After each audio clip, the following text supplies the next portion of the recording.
Good morning.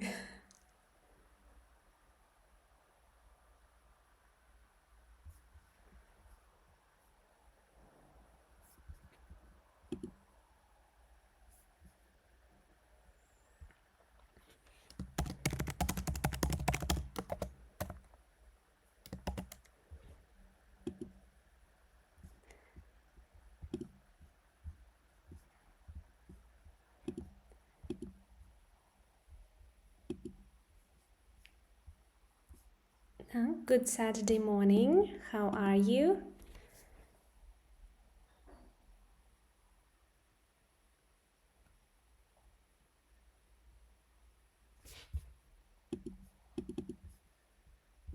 Can you hear me well?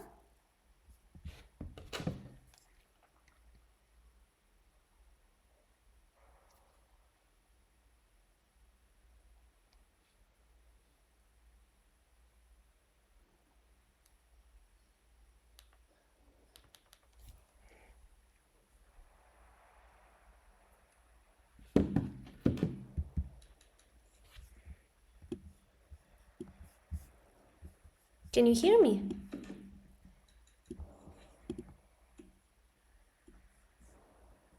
Can you hear me?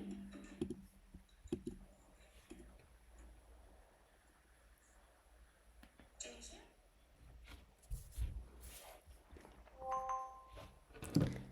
I'm happy to see all of you here.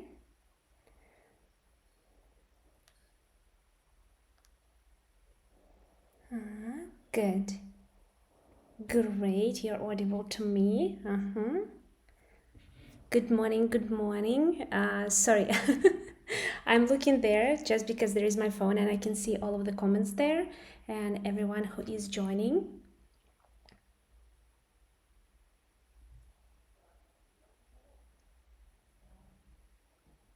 Oh, cool. Need speaker partner. Need a speaker partner. Okay. Or many partners. I guess we should start a speaking club.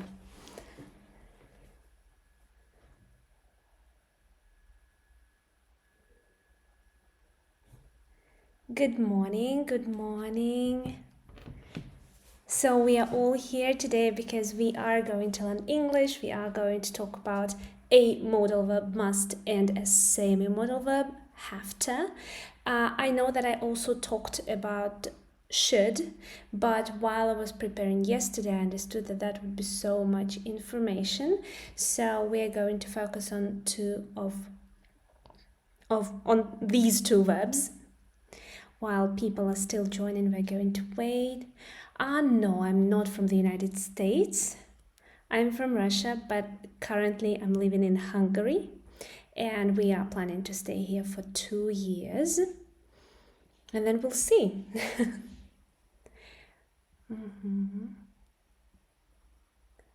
Oh, I see that people have already found speaking partners.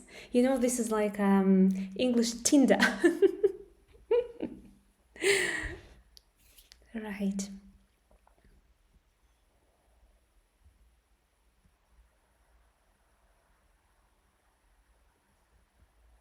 Okay, all right. So I think we are going to start. I managed to share the screen, which is, I'm feeling like I'm a tech savvy. This is a person who deals well with the computers, with, you know, the software and so on. I'm actually not that good at it, but I'm feeling like one. While people are joining, I am going to answer some of your questions. How do I improve my speaking? Well, I actually have the whole lesson about that on my YouTube channel, so you can go there and watch. But basically, there are many exercises that you can do by yourself when you're alone at home. By the way, if I'm speaking too fast, please let me know. So so far there are many exercises, and one of my most favorite is called the duck method, and this is, you know, this was invented by, it is believed that it was created by software engineer who couldn't solve a problem, you know, like they need to write codes or they need to fix something, and like this man, he couldn't solve a problem, and so but he had this little yellow rubber duck on his desk, and he started talking to this rubber duck out loud, and that helped him to solve the problem. And you can also talk to anything you want. I personally talk to my dogs while walking outside. This might seem a bit strange, but it helps. And you just tell whatever you want. You just talk about the problems that you want to share, or maybe you choose the topic and you tell, or you may be, before talking, have watched some movie and you want to share with this rubber duck, with this friend, with whatever or whoever you choose. And yeah, and every time you feel that you lack vocabulary while telling the story and you want to know more, you just Google it. I know that, like, but when you're alone, it is a very great method, and I know that there might be some issues like, when should I use this word? How should I use it? But for so far, during this method, the main point is to use this vocabulary and to get used to your voice, you know, because it's also very important. Our voices change when we speak different languages, and to put these different language into your mouth, because when our native language is so different from the language that we, and they are all different. When our native language is different from the language we are learning, our mouth and our muscles are so used to different sounds. So we need to put these sounds into our mouths. This is also very important. Yeah, so there was the question about the channel name. The channel name is the same as this one, English with Speaker.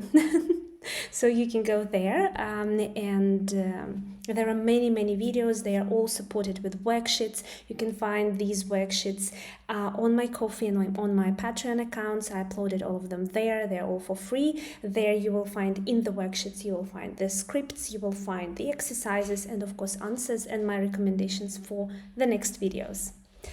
All right, so I think we are going to start. Let's move on to these modal verb problems, and I know that they are challenging. On the one hand, they have like rules. All modal verbs are united by the following rules. First of all, they all have functions. They all have functions, and this what differs them from main verbs, from like the verbs that have meanings. These have functions. Then all of these verbs, all of these modal verbs are followed with an infinitive without to. So if we take must, it is like must go. If we take have to, even though it is a semi-modal verb, it is still followed by an infinitive without to. I must go. I have to go. These are two main things you need to remember. Oh, and the third one, of course, they are super independent, because they make sentences, they make negative sentences, they make questions by themselves. So these are like super verbs of English language, of the English language, sorry. Then first, we are going to talk about must, and we are going to talk about its functions. So first of all, we use, and I'm going to write it here, and I will zoom it. Okay, I hope that you can see it well, but we use must to talk about obligations.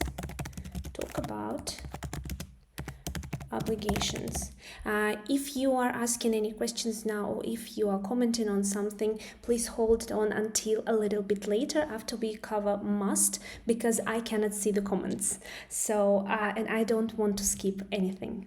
So, first we talk about functions. Yeah, and the first function is talk about obligations. So what is an obligation? Obligation is something that you must do. You must do it, and they usually come they usually come from the speaker. Obligations which come from the speaker. So if I'm speaking, I'm the speaker, and it comes from me. For example, I must buy New t-shirts. New t-shirts. I have nothing to wear. To wear. This is actually a true to life example. This is the only t-shirt, for real. This is the only t-shirt that I have. So I definitely need to go shopping. So I must buy new t-shirts. I have nothing to wear. This comes from me. This is important for me, not for anybody else. Yeah. Then also we use must for polite invitations. For polite invitations, and when we want to encourage people, yeah, when we want people to believe that they can do more or they can achieve more than they are doing at the moment. And encouragement. Sorry, I skipped the letter. Encouragement. For example, I see. Encouragement. By the way, just in case, I'm using a mirror board, very convenient thing to study. This is for free. So if you want to organize your learning processes visually, an amazing tool. I highly recommend it, and you don't have to pay anything. But of course, there are limitations. You can have only three boards, and only they are for free. Okay, so coming back for polite invitations and encouragement. For example, at the moment, I'm reading a book about emotional intelligence, and I highly recommend reading it. So if I want to recommend it to my friend and I want my friend to encourage this book, I would say you must read this book. You will love it. You will love it. You see? For example, but this example I want you to make by yourself. So now I'm going to upload the words. You see, they sure must to my come birthday. But the order is wrong. So I want you to make a sentence. Can you now go to the comments and write the correct sentence there? Put these words in the order. I'm going to wait for it. Now I'm looking at your comments.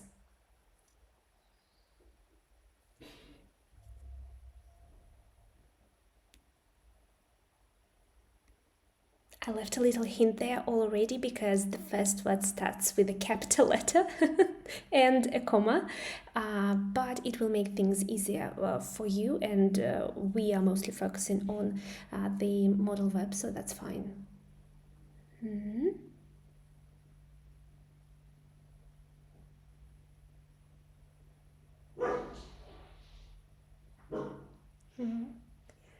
All right.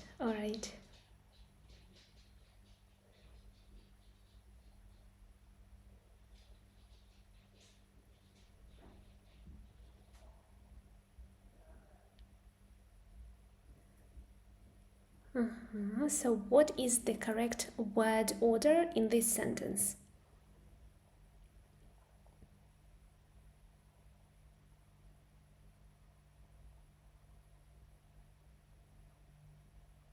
I already see the correct answers. Okay.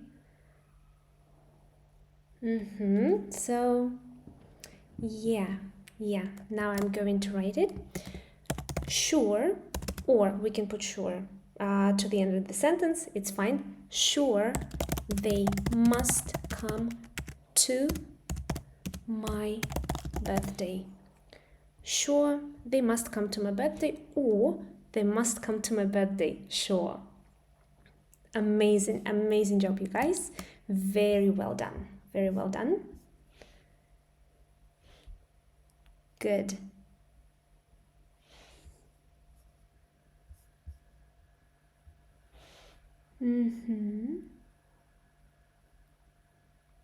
Yes, well done. Awesome. Right, then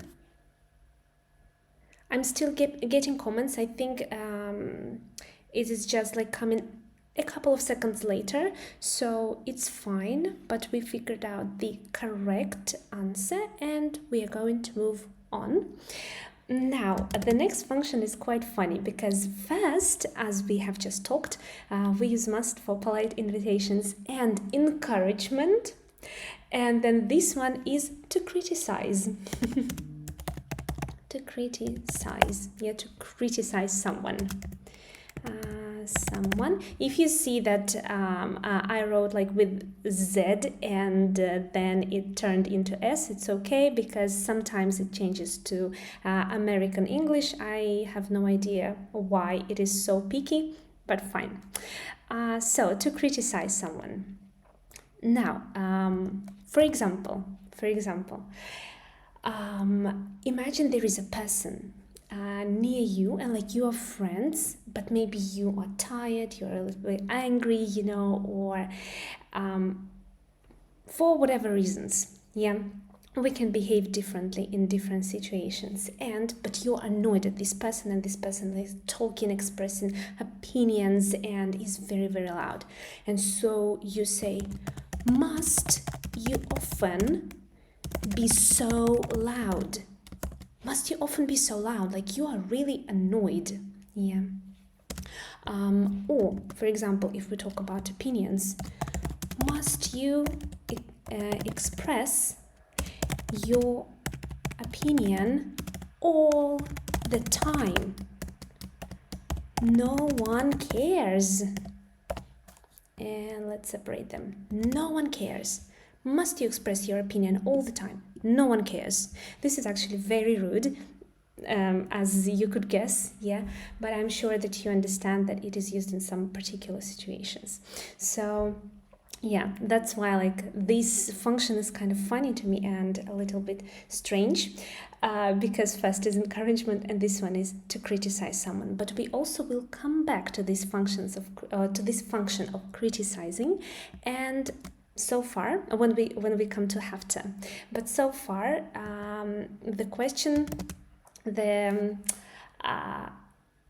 the question is, yeah, about the rules, about the public signs, about law, and so on. So this is the most popular question, I mean, about like the difference between have to and must, because as we know, and if you have seen some of my reels where I explain that when we use must, we talk about obligations that come from the speaker, and when we use have to, it comes from somebody else.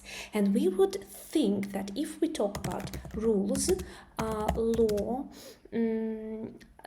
public signs, some public notices, it comes from somebody else, and we would think that this is have to, but actually the rule is that we use must in this case. So everything that is public and that is for everyone, that is united by this thought that this is for everyone, uses must. We need to use must here. For example, recently we visited Austria, and there was everywhere there were signs that dogs must be on a leash. Dogs must be on a leash. This is a rule, and there was a sign, and this is public and this is for everyone. So as long that you understand that this is public, use must. The same you can hear, for example, at the airport. Passengers must proceed where they must proceed. Passengers must. Let's make this example together, by the way. I think it would be fun. At the airport, what must passengers do? Let me look at your ideas. Passengers must. I will delete proceed.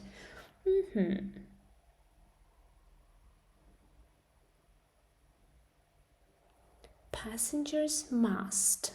Help me.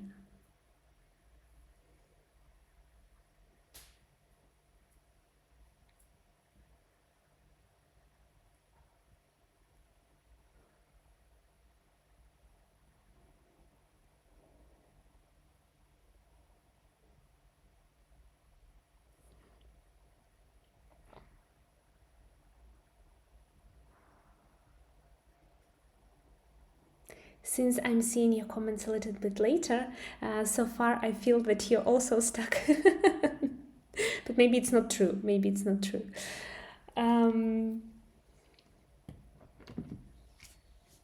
sorry. This was me touching the mic. It is very sensitive. Okay, passengers must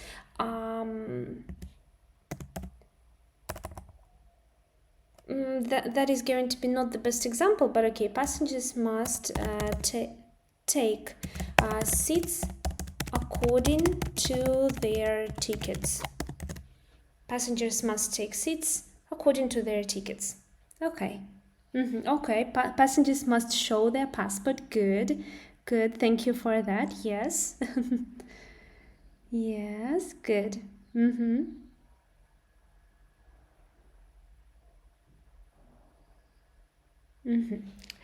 All right.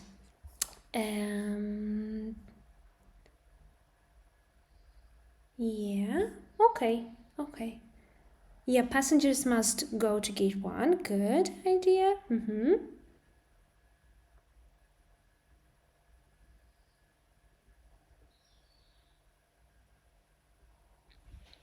Great. Then,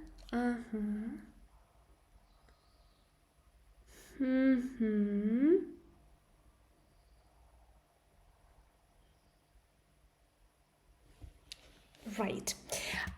Then, now we will move on to must not.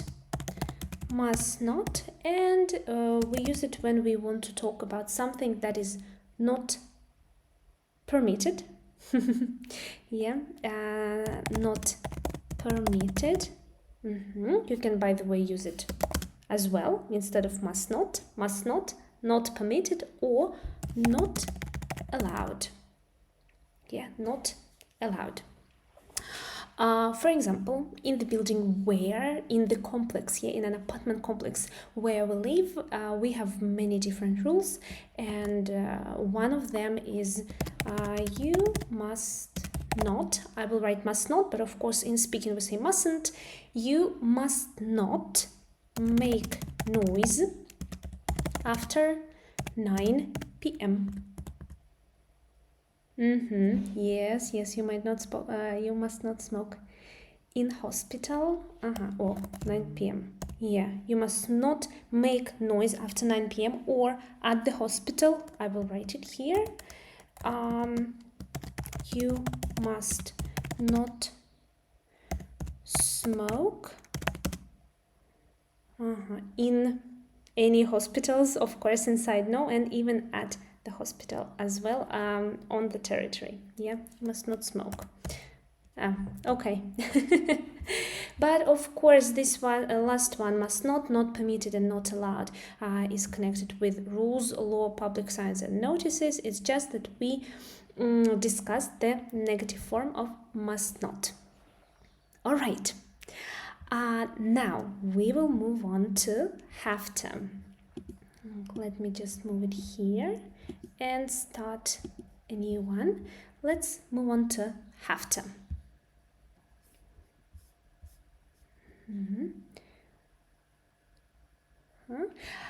If you have any questions, please keep them for a little bit later, in order not to, disrupt the process. We will talk about everything, then we will have a short practice, and then I will answer your questions. So, about have to. First of all, this is a semi-modal verb. Semi is a British pronunciation. If you prefer American, then you would say semi. So semi or semi-modal verb. Why? Do you know why we call have to? I will write it here. Why is have to a semi-modal verb?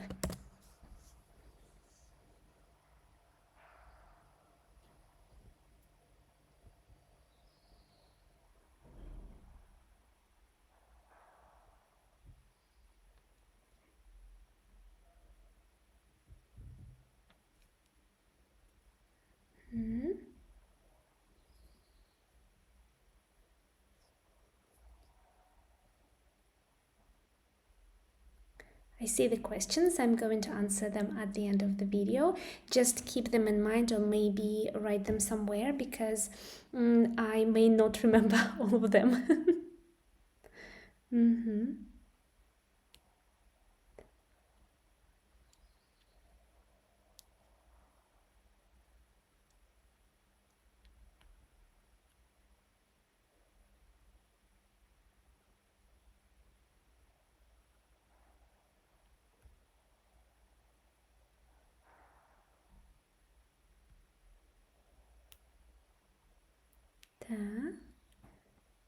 All right, I think I'm going to answer myself.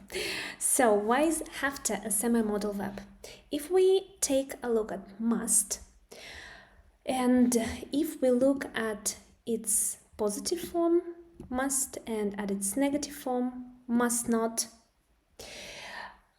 must can make negative sentences and can make questions by itself, not using anything. For example, I will write it on this sticker. I must swim. Let it be like that. I mustn't swim. Must I swim? I mean, it is, the question is not the best one, but it is possible to make a question with must without using anything else. Unfortunately, or maybe fortunately, have to is different. I will take a different color. Have to is different. When, first of all, it changes depending on the person. So if I say I have to swim, it stays like have to. But if we change it to he, it changes to has to. So when we talk about third person singular, when we talk about one person using a pronoun, any pronoun he, she, or it, or using a name, when we know that we talk about one person, we use has to. He has to swim. Then, have to cannot make negative sentences without using an auxiliary verb or, in other words, a helping verb do. So if we want to make a negative sentence, then we have to use do not. For example, I don't have to swim. He doesn't have to swim. So you see, if we take a look at the form, we see that it changes also according to the tense, because this is present, but if we turn it into past, I'm going to move here. If we turn it into past, then have to is also going to change. I had to swim. He had to swim. I didn't have to swim. I didn't have to swim. He didn't have to swim. Sorry about that. So you see, when we use past, we also change it. That's why it is a semi-modal verb, because it changes and it uses an auxiliary verb do or a helping verb do to make negative sentences and to make questions. By the way, let's make a question. Again, taking a different color, and that is going to be, for example, in present. In present, does he have to swim?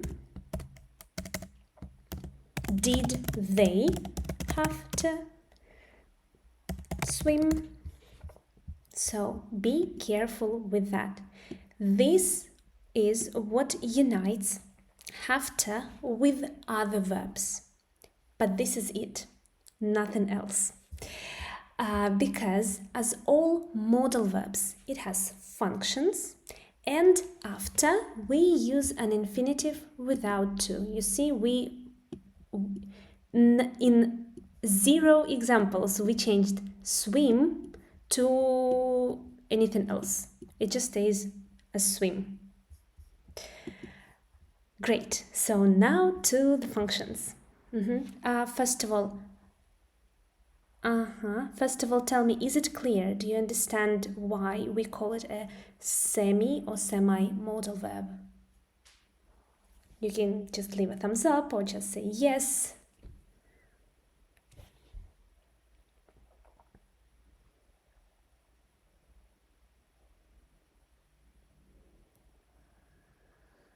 Have to is like a main verb. Yes, this is this is quite accurate. Yeah, the only thing it doesn't have a meaning, it has functions. That is why it is a modal verb. Past participle form, I see.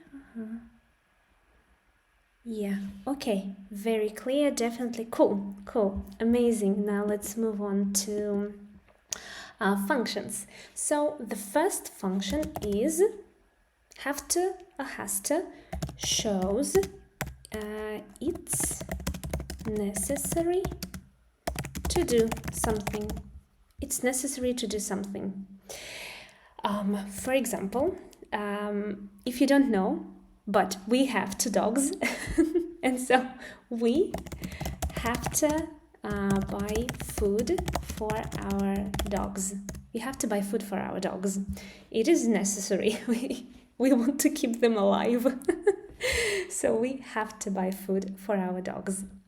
Then, if we use don't have to or doesn't have to, I will write it here. Don't have to, doesn't have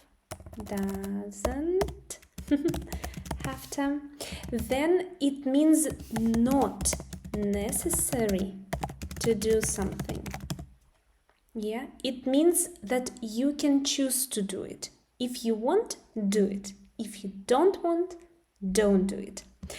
I will write it here. It means you can choose to do it. We will take the same example with food. Yeah. For example, I come home and my husband says like, you don't have to buy dog food. I have already bought it. Yeah, like why buying it again if we already have it? But if I want to, I may go to the market and buy some more. But it is not necessary because it is already done.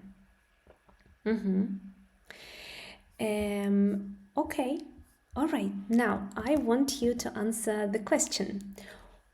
It doesn't sound really that well. I wouldn't use it in speaking, but for the purposes of practicing don't have to, I want you to answer the question. What don't you have to do at weekends? What don't you have to do at weekends?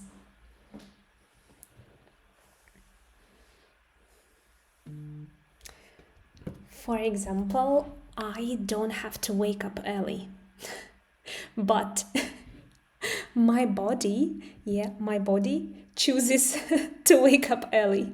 For example, today I woke up at 6:40 in the morning, which is I think super early for Saturday, for any Saturday. So what don't you have to do at the weekend?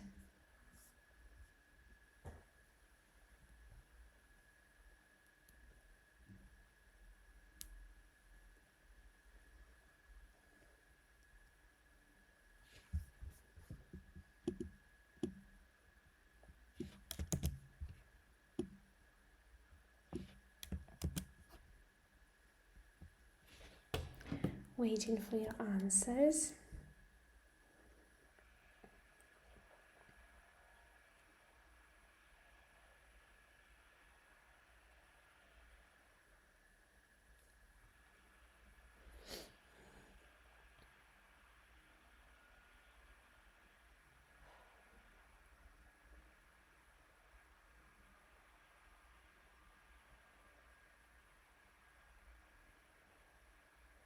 Oh, okay. On weekends, I don't have to wear classic outfit. I don't have to get up early.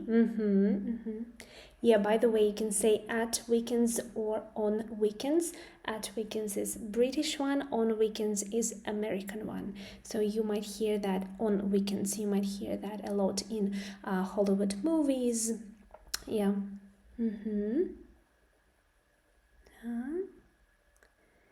Yeah, yeah.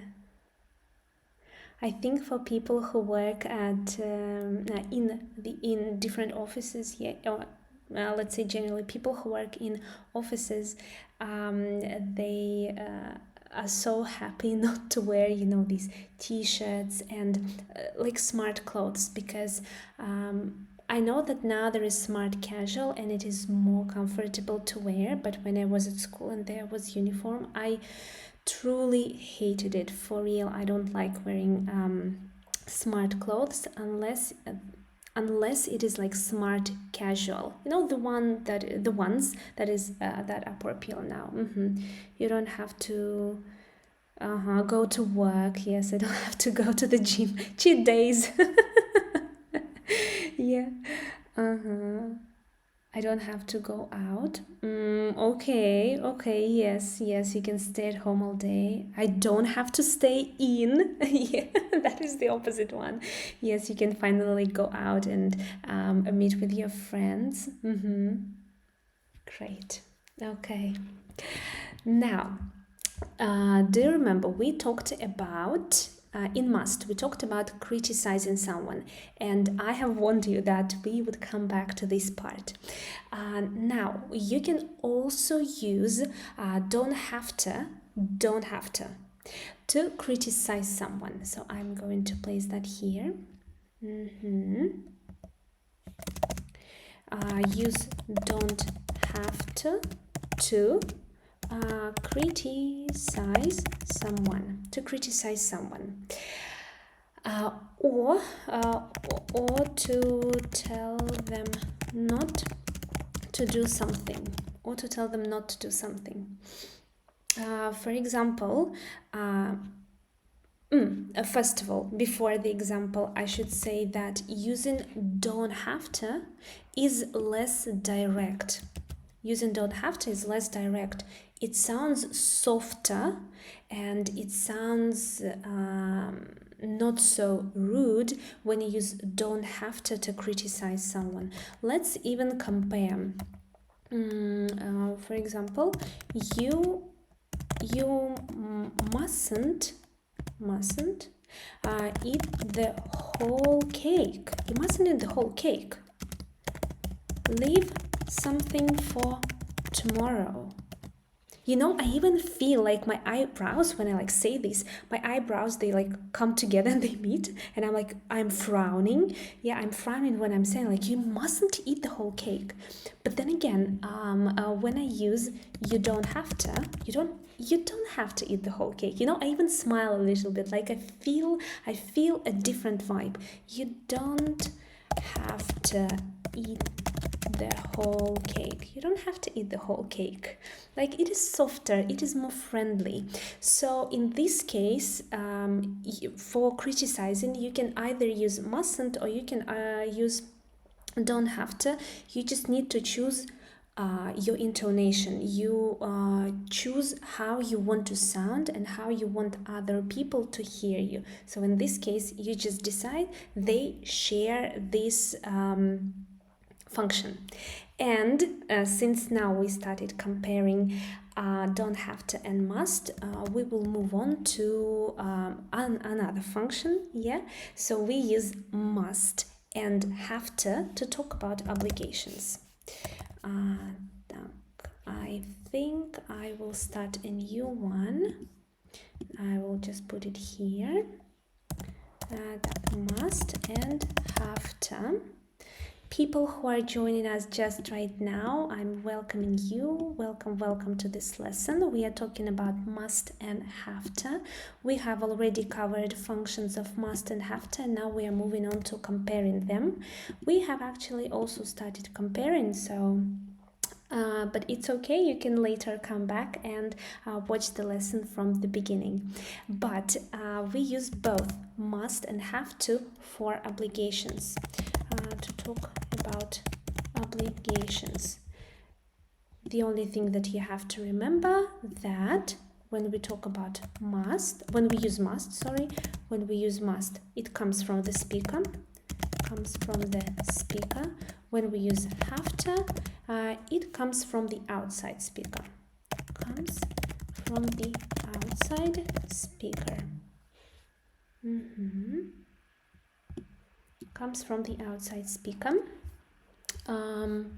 For example, I have to do this research and I must do this research. The difference is obvious. I have to do this research. It comes from the outside speaker. This is a task that I got at school, and it is important for me, and it is important for my grades at school. So like it comes from the teachers from there. I will write it here, comes from school. When we say I must do this research, we mean that probably this topic is interesting for me and I'd really like to know more about it. That's why I will write it here. I'm interested. I must do this research. I am interested in this topic. I have to do this research. This comes from school. So when you talk to people, listen to them carefully. And after that, like when we talk to people, we don't usually, just shut down the conversation after something. When a person says, I have to do this research, you may ask about school here or about the topic for research, how it would influence this person's achievements at that school maybe, or when the person say I must do this research, you may ask further on, you can ask about his or her interests, their interests, and why they are doing this. So what they try to achieve for themselves, how it is beneficial for themselves. Then let me make it a little bit smaller. I have just understood that I made it so big. Then mustn't, you need to remember that mustn't and don't have to, they mean different things. They mean different things. And mustn't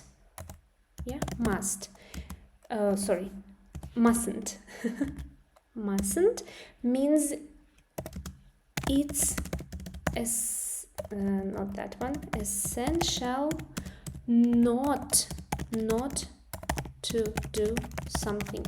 It is essential not to do something. For example, you mustn't leave rubbish. Let me change rubbish to you mustn't leave your tray on the table. Say you're at McDonald's and there you have to clean after yourself. I don't remember, I visited McDonald's yesterday, but I didn't take anything, so I don't remember about that part, but I believe that you can clean after yourself there. So say it's a rule and you mustn't leave your tray on the table. You mustn't leave what is left on the table, you have to throw it away. It is very essential and it is obligatory not to do it. It is obligatory. Now, if we use have to in the same sentences, you don't have to leave your tray on the table. It means that you can leave your you can leave your tray on the table. It's okay, or you can clean after yourself. So it doesn't matter if you leave it there or not. So I will write it here. I understood that I wrote the function for mustn't, but I didn't. But I haven't for don't have to. And don't have to, as we have discussed, it doesn't matter.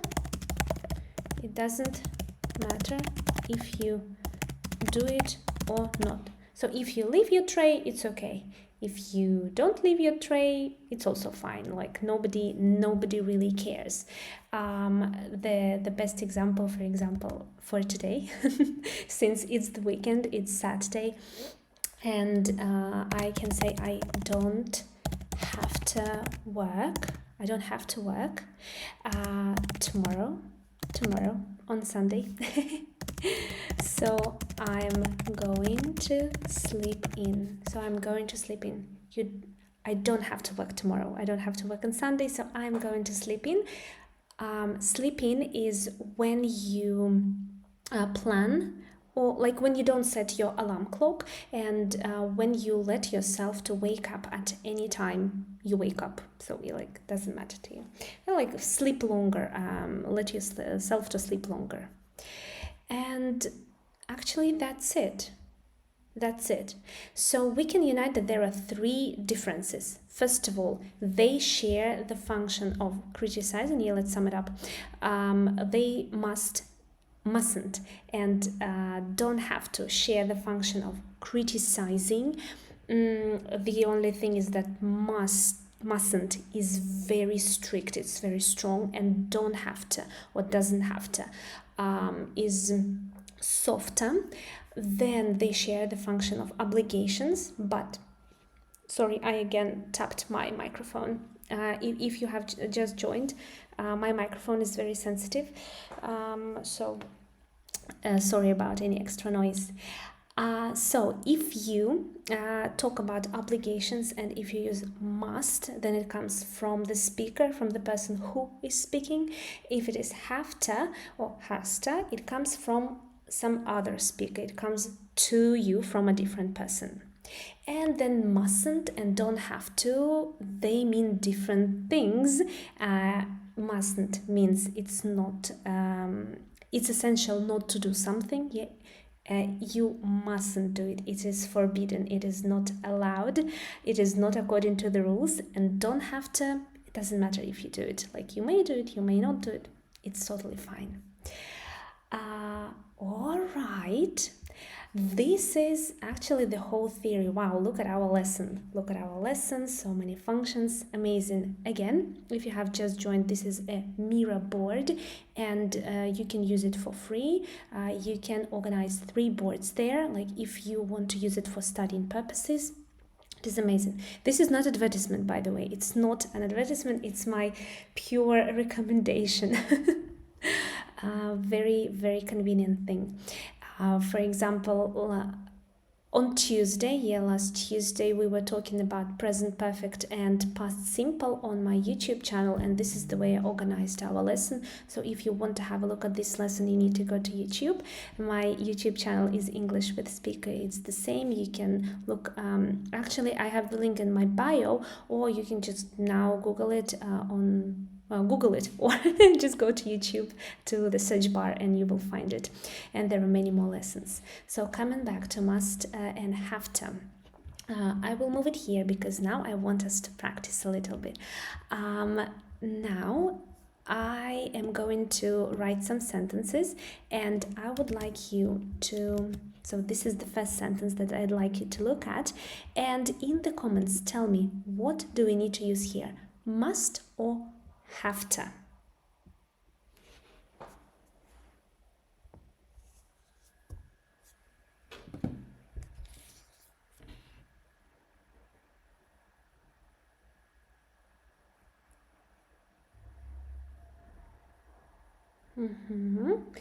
So we are already practicing. We are already giving the answer, and we are thinking what we need to put here. Must or have to?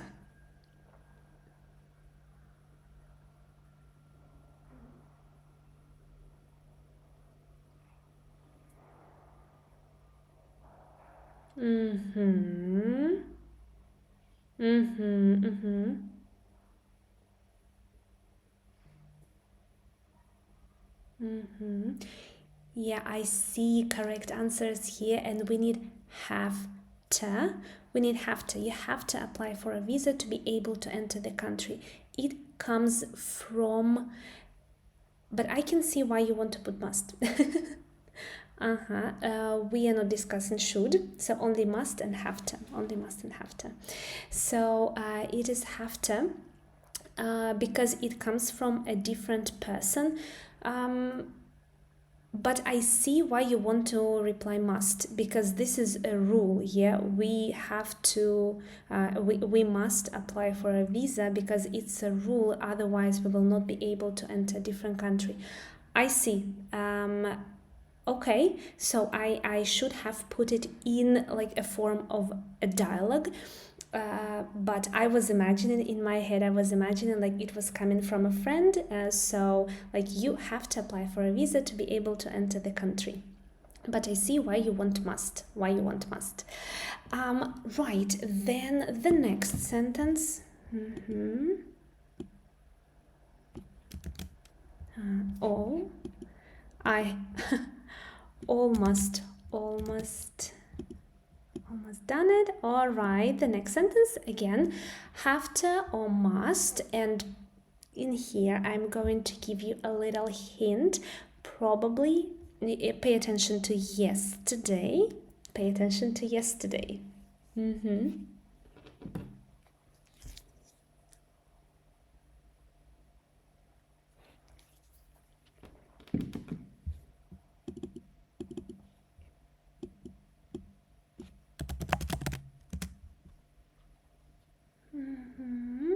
Okay, see.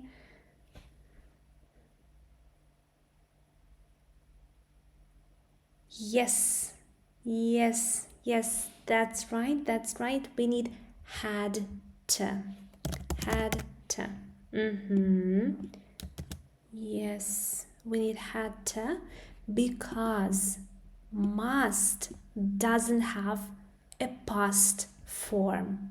We use must for present and for future. We haven't discussed this function, but it's fine because actually it's not related to our lesson. But we can use must for present and for future, but must doesn't have a past form. Actually, the past form of must is had to. I know, past form of must is had to.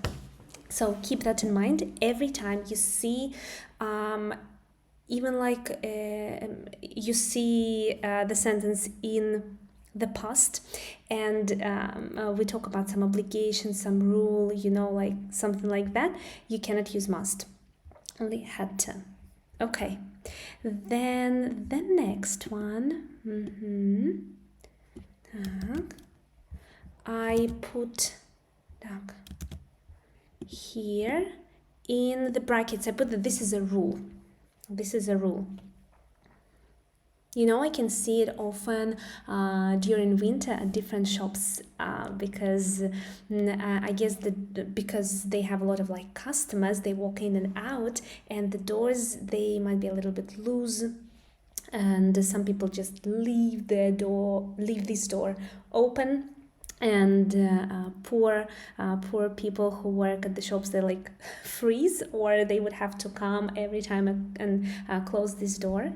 So yes, that's right, it's must. Very well done. Now let me highlight it, and let's come. We had this as an example. Okay, this one is quite interesting. Yeah, use you also need to put have to or must, and use this main verb in the brackets.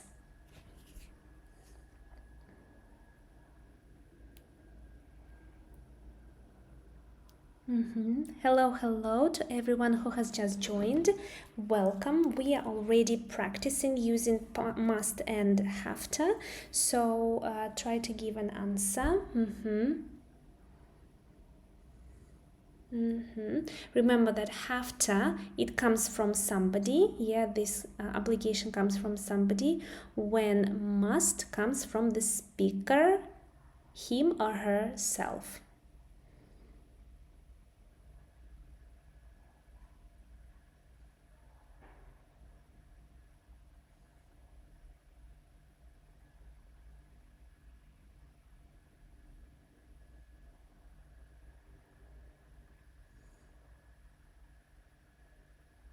Yes, yes, I must remember. It comes from myself. I'm talking to myself probably, or maybe I'm talking to my friend and I say like I must remember to get a present.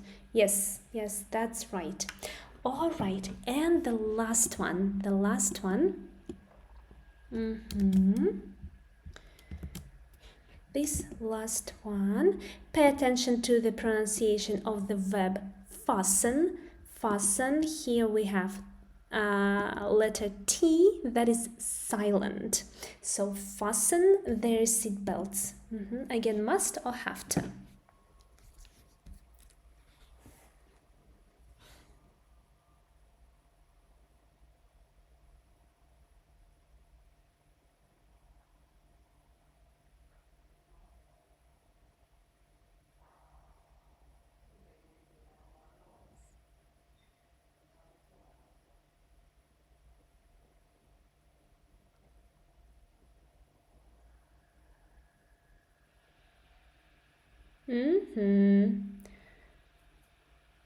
Think about like when you are inside the plane, when you are on board, and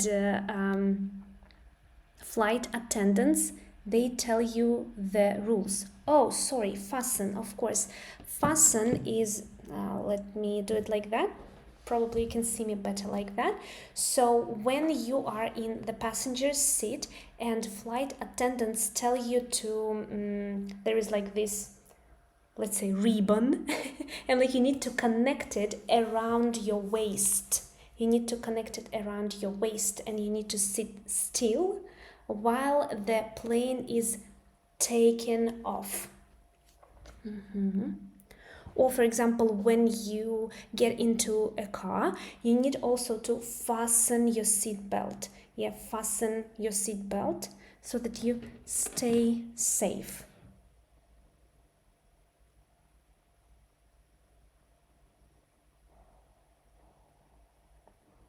Yes, you're right. You're right. This is a rule. This is a rule. And for rules, what do we use? Do we use must or have to? Must. Yes, that's right. We need must fasten their seatbelts. Must fasten their seatbelts. Yes, very well done. Very well done. All right. This is actually it. This is it from me. Let me show you all the work that we've done. Maybe it doesn't look that clean, but at least we understand that this is when we talk about must, this is have to, this is their comparison and our practice. Okay, good job. Now, do you have any questions? I'm ready to answer any of your questions that you are interested in.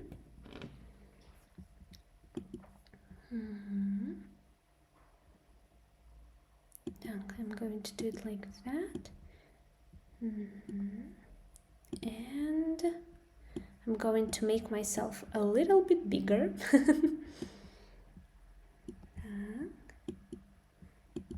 Oh wow, you can see like a part of my face.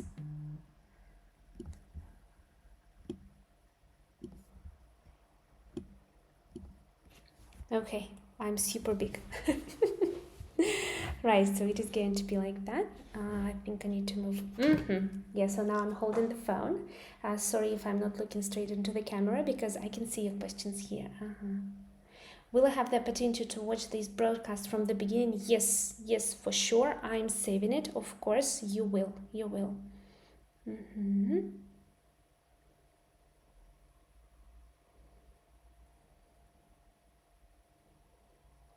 Yes. Yes.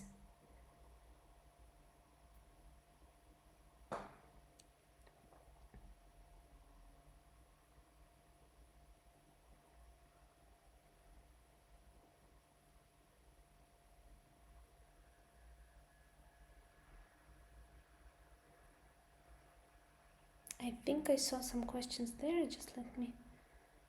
Okay. Thank you for being here. Thank you for visiting this lesson. I hope that you enjoyed it, and I hope that it really helped you.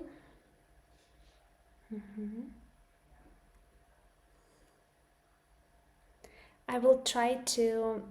So these are actually the kinds of lessons that you are going to get in my subscription. I'm starting subscription, and if you want to know more and if you want to learn more, you can join.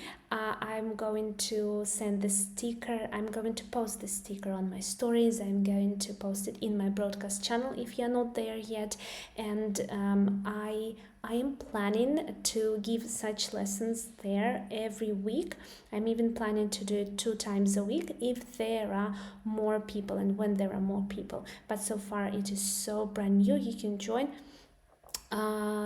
Since I'm living in Hungary, the currency is shown in Hungarian forints, but as far as I remember, in dollars, that is like $2.50 for a month. So you can get minimum 4 live streams there for $2.50. So if you want to join, I will be so I will be so happy to see you there. Sorry, I just got distracted. I was looking for more questions. So subscription, I'm going to talk about it more for sure. There are going to be lessons. If there are more people, I will stream 2 times a week. So for you, it would be like 8 lessons like that. For $2.50. I think this is like a bargain. This is such a deal. Are you taking class? Maybe giving classes? I do. Yeah, I teach. Well, I'm also taking classes. I'm studying Spanish and I'm studying Hungarian.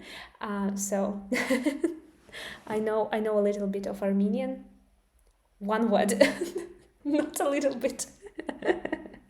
So I'm taking Spanish and Hungarian classes, but I'm teaching one-to-one classes. And if there are more people who are interested in speaking clubs, because I know that it is very hard to find partners for speaking, and it is very hard to find, especially when you are not living in the country, when there are many foreigners, many tourists. I mean, with tourists, it's kind of hard to practice English. So if more people are interested in the speaking club, please let me know in the DM, so you can tell me right now, and I will organize a speaking club.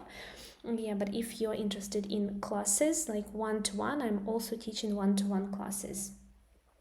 Then could we have a video on speaking practice? For sure. I actually have 2.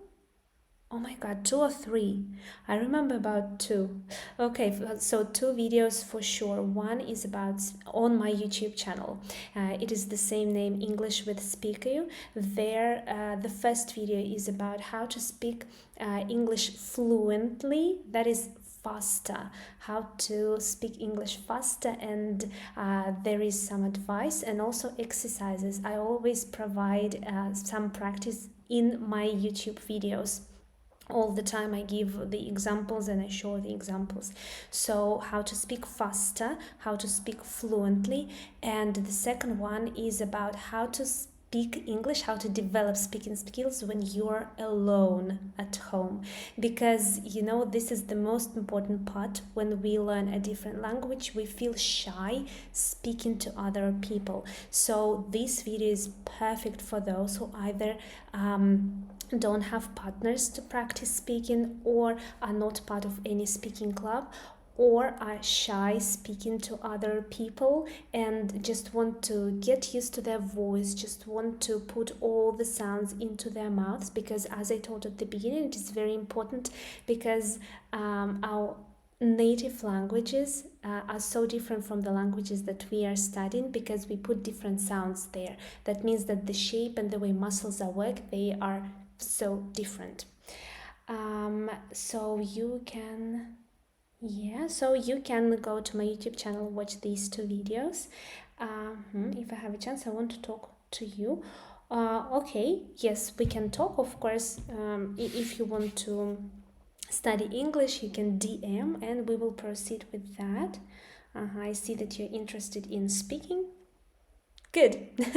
So then I will start thinking about starting speaking clubs, and I will come with the information, but I will tell you from the start that speaking club is going to be with the usage of Zoom and the same mirror board.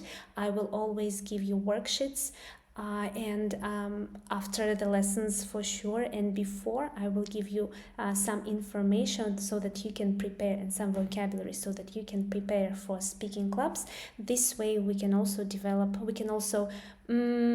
expand our vocabulary, yeah, and we can also develop our grammar skills. So of course during speaking clubs the main point is speaking, but we still don't want to miss on opportunities developing in every way. So if you have any more questions.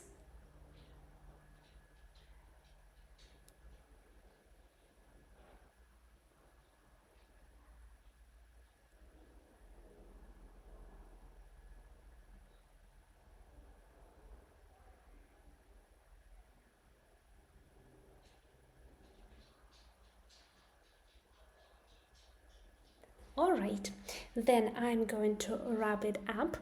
Thank you for being here with me today.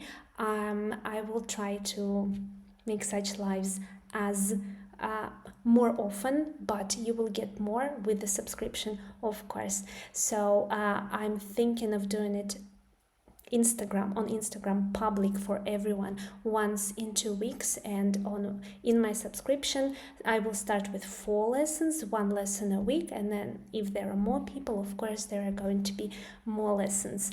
Remember that I support all the lessons with worksheets, with practice, with more exercises, and with answers. So keep that in mind, and see you.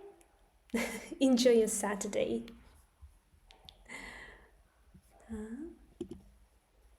Bye bye.